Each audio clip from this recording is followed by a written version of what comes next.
देखते 3 महीने के बाद दक्ष प्रजापति ने बहुत बड़ा यज्ञ करवाना प्रारंभ कर दिया। यज्ञ की रचना होना प्रारंभ हो गई, मंडप सज गया, वेदी बन गई, ब्राह्मण देव आ गए, संत आ गए। और आज दक्ष प्रजापति की और बेटियां, सती की और बहन ऊपर विमान से जा रही थी। सती से बोली, बहन तू चलेगी नहीं? पिताजी हरिद्वार में कनखल में यज्ञ करवा रहे हैं। और आज जैसे कनखल का नाम सुना, सती ने प्राण मन में विचलित हो गए। पिताजी इतना बड़ा यज्ञ करवा रहे हैं और मुझे एक बार भी निमंत्रण नहीं दिया। सती अपनी बहनों से कहती, बहन तू चल, मैं पीछे से आ रही हूं। लेकिन सती के पास कोई निमंत्रण नहीं है। सती बिलख बिलख करके रो रही है, लेकिन अपने बाबा, अपने स्वामी शंभू से नहीं कह रही है। आज वो सती दौड़ करके भगवान शंकर के पास पहुंची। स्वामी, पिताजी बहुत बड़ा यज्ञ करवा रहे हैं, हमको चलना चाहिए। जैसे सती ने आज भगवान शंकर से कहा, भगवान शंकर आज बड़े भाव के साथ सती से कहा, सती क्या कोई निमंत्रण आया है? जैसे कहा कि कोई निमंत्रण आया है, और जैसे निमंत्रण के बारे में पूछा तो सती मना कर रही है। पिताजी निमंत्रण नहीं दिए, लगता है भूल गए हैं। भगवान शंकर जब जानते हैं कि आज वो यज्ञ नहीं हो रहा है, वो यज्ञ मेरे अपमान के लिए हो रहा है, आज मेरा उस यज्ञ में आसन नहीं है, मेरा अपमान के लिए यज्ञ का हो रहा है। भगवान सब कुछ समझ रहे हैं। सती ने कहा, स्वामी आपको चलना चाहिए। भगवान शंकर बोले, मुझे नहीं जाना है, अगर तुमको जाना है तो तुम जाओ। सती को आज जाने के लिए कह दिया, सती तुमको जाना है तो जाओ। सती बार बार बाबा भोलेनाथ के चरणों को पकड़ती है, बाबा आप चलो। भगवान शंकर मना करते गए, मना करते करते आज सती चल ली, और आज चलते चलते दूर चली गई। भगवान ने त्रिनेत्र खोला, और त्रिनेत्र खोल करके बाबा ने देखा कि सती जा रही है।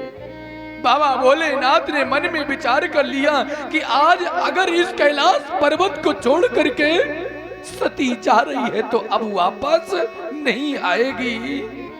सती अगर आज इस कैलाश पर्वत को छोड़ करके, हमको छोड़ करके जा रही है, तो आज मेरा अपमान वो सती सहन नहीं कर पाएगी, और सती अब वापस आने वाली नहीं है।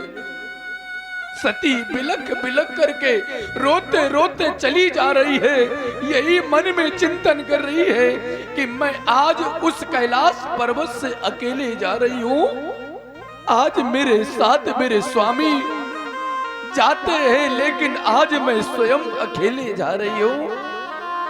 जब भी पूजा होती है तो बाबा अकेले पूजा नहीं करवाते हैं, साथ में माँ की भी पूजा होती है प्यारे। लेकिन आज माँ अकेले जा रही है, और बाबा आज कैलाश पर्वत पर विराजमान है। समय नजदीक आ गया, जिस समय आज ससुराल से बेटियां मायके जाती है, तो सबसे पहले जाकर के बेटी अपनी माँ के हृदय को लगाती है, माँ से प्रेम करती है। क्यों? जन्म देने वाली माँ, लालन पालन करने वाली माँ, और आज वही माँ पाल पोस कर बड़ा कर देती है। और आज जिस समय बेटी को विदा करती है, बेटी को विदा करने के बाद आज वो माँ अपनी बेटी का इंतजार हमेशा करती है। लेकिन आज वो घड़ी आ गई कि आज वो सती अपनी माँ से मिलना चाहती है। कनकल में पहुंच गई। जैसे कनकल में पहुंची कि आज वो प्रेम अपनी माँ की तरफ बरसाना चाहती है, आज वो सती दौड़ करके अपनी माँ की तरफ दौड़ी। माँ ने आज सती को देखा, सती को देखते ही आज उस माँ ने हृदय से लगा लिया। बेटी बिलख बिलख करके रो रही है, माँ आज बिलख बिलख करके रो रही है। सती आज अपने माँ के आंसू को पोंछा, माँ ने सती के आंखों को पोंछा और पोंछ करके आज वो सती अपने पिताजी की ओर बढ़ती है। जीवन में दो ही प्रेम करते हैं, जीवन में अगर संसार में दो प्रेम सच्चा प्रेम करते हैं। बोले शास्त्र कहता है कि इस संसार में अगर कोई प्रेम करने वाला है तो केवल दो है। बोले दो वो कौन है? एक तो माँ है, जो जन्म देने वाली माँ आज मुझे प्रेम करती है, और दूसरा कोई और नहीं है। दूसरा अगर कोई है तो परमात्मा है। जीवन में दो प्रेम करते हैं, एक माँ जो जन्म देने वाली है और एक परमात्मा प्रेम करते हैं प्यारे। और जो प्रेम करते हैं वो सब दिखावा का करते हैं प्यारे। इसी संसार में लोग दिखावा का प्रेम करते हैं, लेकिन असली प्रेम दो ही करते हैं, एक माँ और एक परमात्मा प्रेम करते हैं। लेकिन आज वो प्रमाण मिल गया, माँ ने तो अपनी बेटी को हृदय से लगा लिया, लेकिन आज जैसे वो बेटी अपने पिता की ओर बढ़ी, जैसे पिता की ओर दक्ष प्रजापति की ओर बढ़ी कि बढ़ते ही आज दौड़ करके अपने पिता के पास गई। पिता के पास पहुंचते ही आज उस पिता ने अपनी बेटी को ना देख करके मुख मोड़ लिया, और जैसे आज मुख मोड़ा वो बेटी सती समझ गई कि आज पिताजी मुझसे प्रेम नहीं करना चाहते हैं, मुझे चाहते नहीं है। यज्ञ स्थल पर यज्ञशाला में आज सती पहुंच गई। सती यज्ञशाला में पहुंच करके आज यज्ञशाला को देखा, और यज्ञशाला को देख करके आज देखा यज्ञशाला में सभी का आसन है। भगवान नारायण का आसन है, ब्रह्मा जी का आसन है, वरुण देवता का आसन है, लेकिन उस यज्ञशाला में भगवान शंकर का आसन नहीं है। सती समझ गई कि बाबा भोलेनाथ इसीलिए मेरे साथ इस यज्ञ में नहीं आ रहे थे। सती बिलक बिलक करके रोती रोती आज भगवान शंकर के चरणों का ध्यान किया, बिलक बिलक करके रो रही है। आज ये अपना मुख कमल, मैं अपना शरीर, अपना मुख कमल जाकर के बाबा शंभू को, अपने भोलेनाथ, अपने स्वामी को कैसे जाकर के दिखाऊं? मैं जाकर के क्या कहूंगी? बाबा पूछेंगे तो मैं जाकर के क्या कहूंगी? अब ये शरीर और ये मुख कमल अब कैलाश पर्वत नहीं जाएगा, ये अब प्राण यही इस पिता के ही जन्म स्थान पर ही निकल जाए। देखते ही सती बिलक बिलक करके चारों दिशाओं में ध्यान किया। आज ऊपर 7 लोग ऊपर के दर्शन किए सती ने, 7 लोग नीचे के दर्शन किए।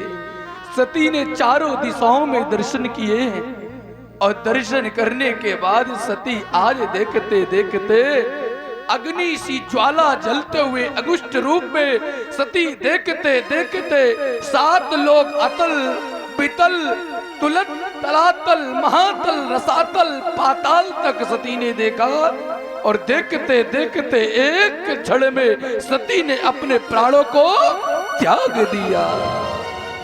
जैसे सती ने अपने प्राणों को त्यागा, हाहाकार मच गया।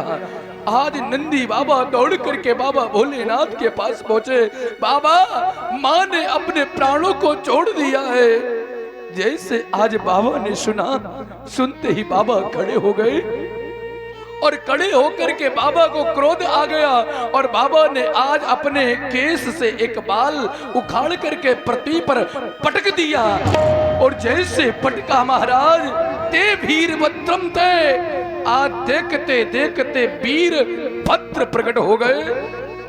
वीर भद्र प्रकट होते ही आज हाथ जोड़ करके बाबा भोलेनाथ के सामने आकर के खड़े हो गए। बाबा भोलेनाथ ने कहा, तुम्हारा नाम वीर भद्र होगा, जाओ जाकर के तुम्हारा काम यही होगा कि दक्षम यज्ञम जही, जाओ जाकर के दक्ष के साथ पूरे यज्ञ को विध्वंस कर दो। आज बड़े वेग से बड़े हवा के तेज से आज वीरभद्र आज हरिद्वार के कनखल में आ गया। जैसे कनखल में आया पूरे यज्ञ को विध्वंस कर दिया और विध्वंस करने के बाद साथ में आज दक्ष प्रजापति को पकड़ लिया और पकड़ करके सर अलग कर दिया, धड़ अलग कर दिया। सर अलग पड़ा है, धड़ अलग पड़ा है। देखते समय नजदीक आ गया। आज भगवान शंकर कैलाश पर्वत में क्रोध में बैठे हुए हैं। भगवान नारायण, ब्रह्मा जी, इंद्र, वरुण आज सारे के सारे देवी देवता भगवान शंकर के पास आ गए और कैलाश पर्वत पर स्तुति करना प्रारंभ कर दिया। बोल शंकर भगवान की हो। ऐसी सुबह